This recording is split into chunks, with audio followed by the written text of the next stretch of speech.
Welcome to the Heron Island Research Station Induction presentation. This presentation contains important information to assist in making your trip to Heron Island successful. We greatly appreciate you taking the time to listen. Heron Island is one of the southernmost islands of the Great Barrier Reef and is just one small part of an incredible reef system stretching for over 2,000 kilometres. The reefs and pristine waters around Heron Island are inhabited by a vast array of plants and animals. Staying on Heron Island means staying inside a living wonder. Europeans named the island in 1843 after one of the many birds that inhabit it. They first began using the island as a turtle cannery in the 1920s, but this short-lived endeavour simply wasn't sustainable, and the island became a resort soon after. The island was then made a national park in 1943. There is a long history of scientific research on the island, with the research station first being established in the 1950s. There are 11 staff working in a variety of different areas around the station. Scientific and education staff will assist with your field and laboratory needs, while boating and diving staff will assist with your water activities. Maintenance and housekeeping staff are always on hand for any facilities issues. Maintenance staff can also assist with experimental setups.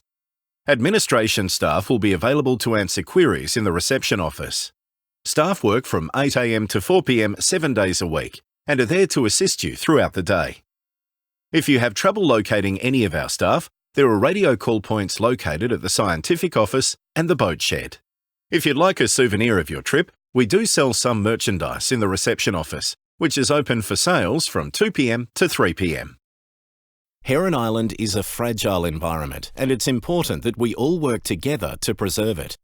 As part of our commitment to the environment, we operate under an environmental management plan. This management plan defines how the station and our visitors conduct themselves in order to limit the impact of our activities. The station's environmental management plan is available on our website, and summaries are displayed around the research station. You should become familiar with the main points of the environmental management plan. Under the Environmental Management Plan, all activities conducted through the research station require a permit, which your course coordinator has already obtained. You must know and understand the conditions of this permit.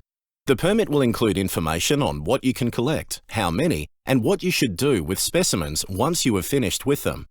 Permits must also be reported on, so ensure you record all your collections for your course coordinator. The Great Barrier Reef Marine Park is broken up into many different zones, each with their own unique set of restrictions. Your permit will specify in what zone your activities must be conducted. Primarily, research and education activities occur in the Scientific Research Zone. Alongside this zone is the Marine National Park, which is heavily protected. There are beach markers to help you understand the location of the zones, and our scientific officers can always point you in the right direction. Many different groups are conducting activities within the Scientific Research Zone. Discuss your study sites with our scientific officers to be sure you don't impact on someone else's research. Also, keep an eye out for other people's sites whenever you are out on the reef so that you don't disturb them. The station has a touch tank and display tank on site for educational purposes. Feel free to gently handle any of the animals in our touch tank.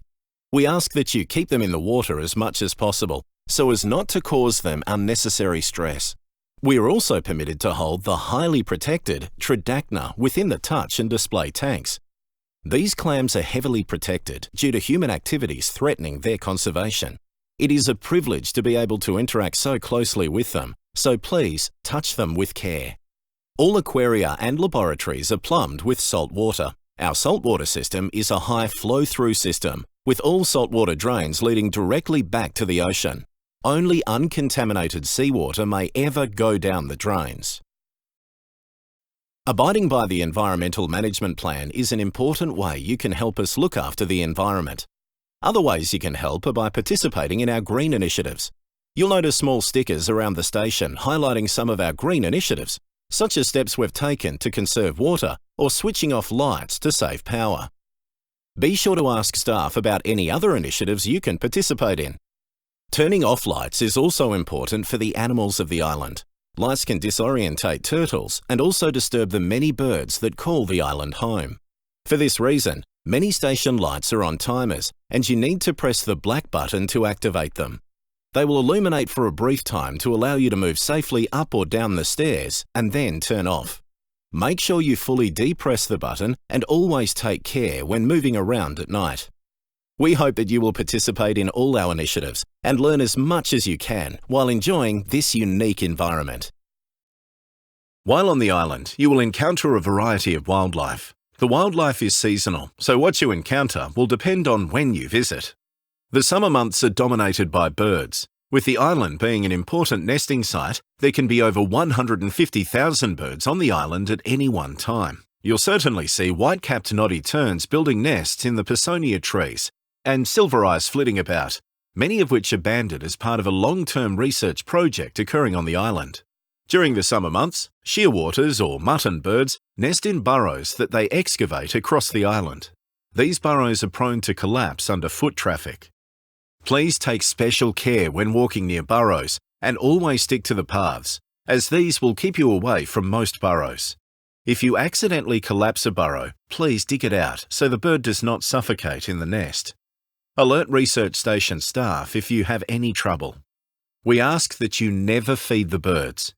Birds like the buff-banded rails are very cute, but please resist feeding them, as it makes them aggressive and is not a natural source of food.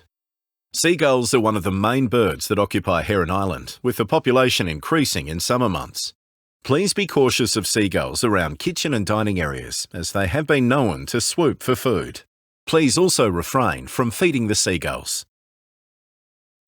Aside from the birds, there are many other animals to see. Over the summer months, the island is a rookery for green and loggerhead turtles. Being able to see turtles lay their eggs or hatchlings emerge from their nests is an incredible experience. The best time to see adults laying is during high tide at night throughout summer. When adults are coming up to lay, you must not disturb them, as they can become frightened and return to the ocean without laying. Be very calm and still, don't cross in front of them, and please do not shine lights anywhere around them, as they can become disorientated. Once an adult has dug its pit and is laying, you can get a little closer, as they are quite settled at this time. You should never touch the turtles. The best time to see the turtle hatchlings is at dusk. The change in sand temperature as the sun sets triggers them to hatch. Please don't pick up the baby turtles. They need to run down to the ocean so they can find their way back to Heron Island as adults.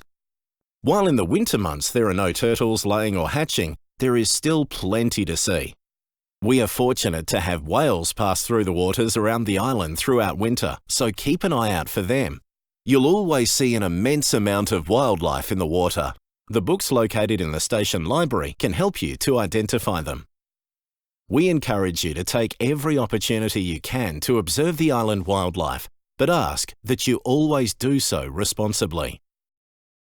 While you're here with us enjoying the island and its wildlife, your safety is important to us.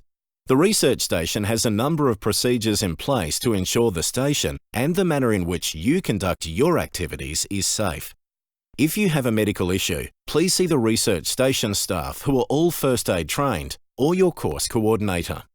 At times, there is a nurse located on the island, but if not, research station staff will assist you.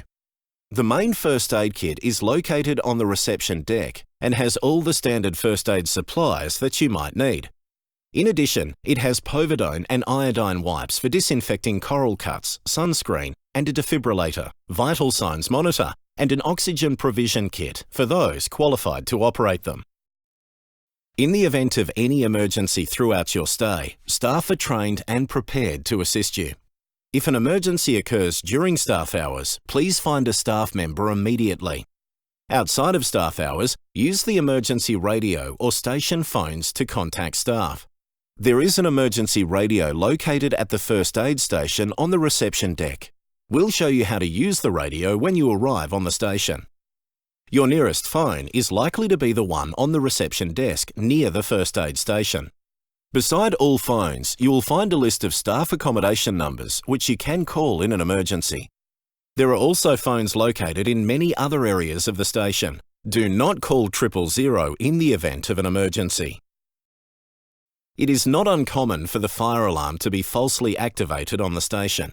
This is due to the fact that sensitive smoke detectors are located in all rooms of the station. If the fire alarm is activated, it will sound in every room of the station. It is a voice alarm and will advise you to remain where you are and await further instructions. Provided you see no evidence of fire or danger, you should wait for staff to respond to the alarm before taking any action. If it is a false alarm, it will suddenly stop as staff will turn the alarm off. This is the signal that everything is fine and you can carry on with your activities. If there is an emergency that requires you to evacuate, the voice will stop and a continuous siren will sound. Refer to the fire emergency evacuation plans in the buildings to assist you in evacuating.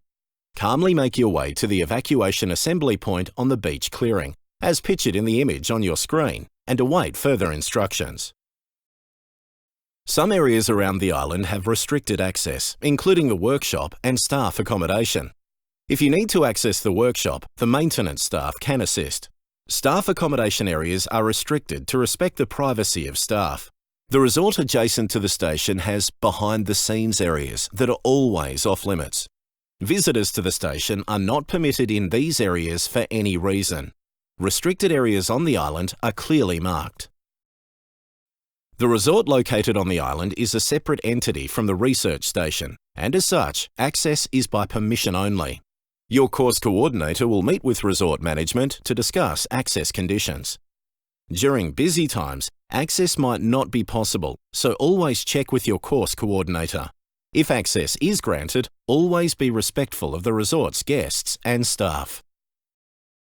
With all this safety information in mind, you'll need to get out and do some activities, and there are lots of different things you can do on the island.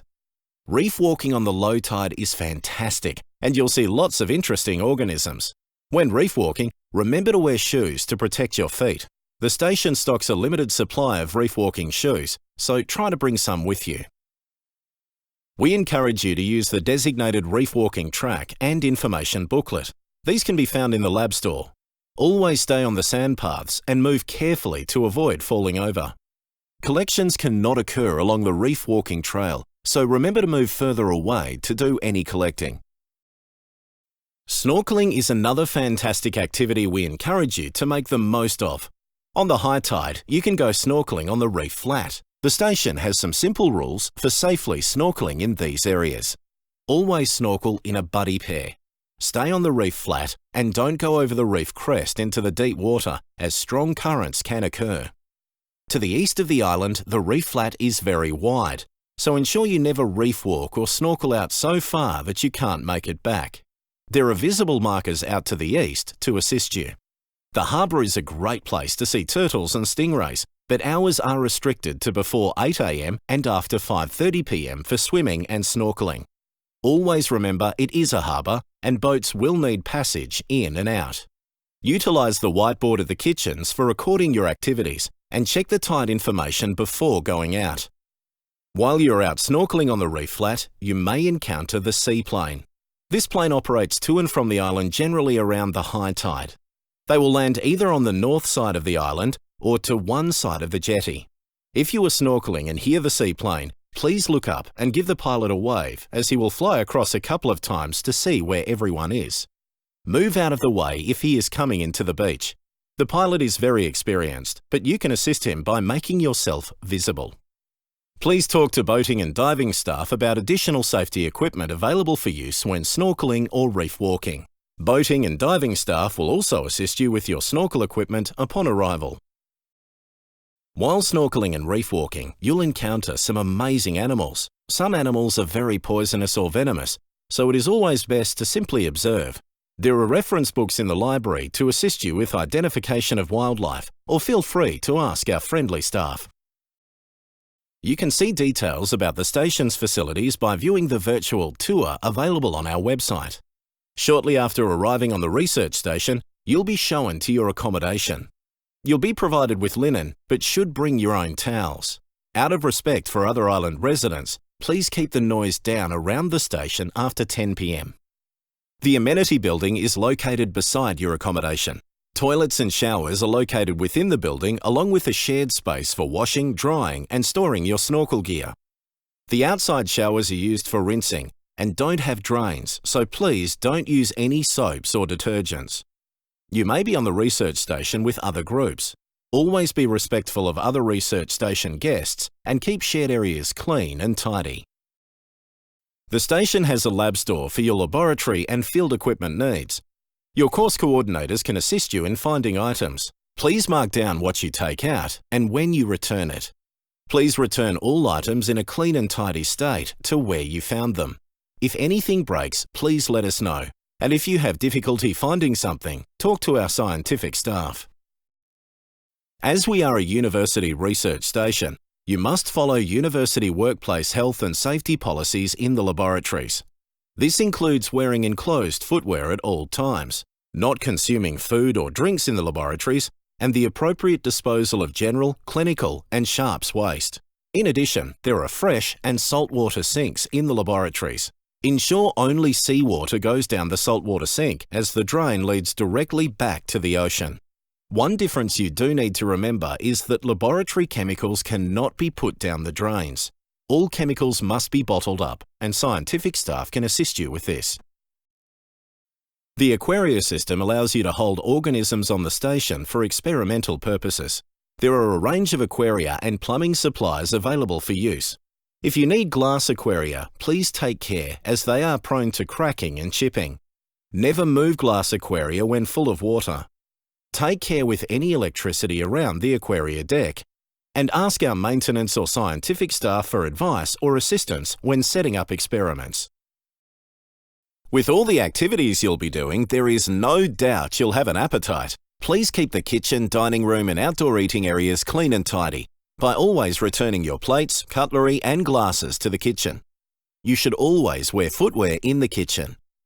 Please be mindful about what goes down the drains, as it is treated at a plant located on the island. Please minimise fat and oils going down the drain.